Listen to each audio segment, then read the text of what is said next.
جب اللہ کو کسی انسان کا سجدہ کرنا پسند آ جاتا ہے تو وہ خود ایسے اسباب پیدا کرتا ہے کہ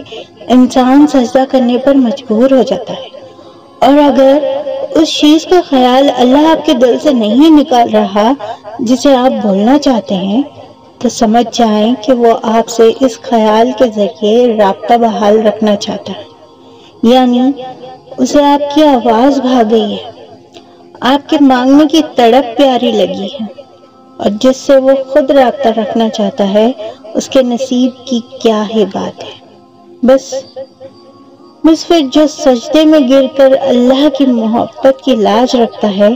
اللہ بھی پھر اس کی محبت کی لاج رکھ لیتا ہے۔ بکھرنا عرضی ہے اور اس کا سمیٹ لینا مستقل ہے۔ اگر اللہ کو کوئی چیز ہمارے مقدر میں نہ ڈالنی ہوتی تو اللہ ہمارے دل میں بھی نہ ڈالتا۔ اے میرے مولا، تیرے بندے ابھی بھی تیرے اس معجزے کے انتظار میں ہیں، بہت ادب سے بیٹھے ہیں،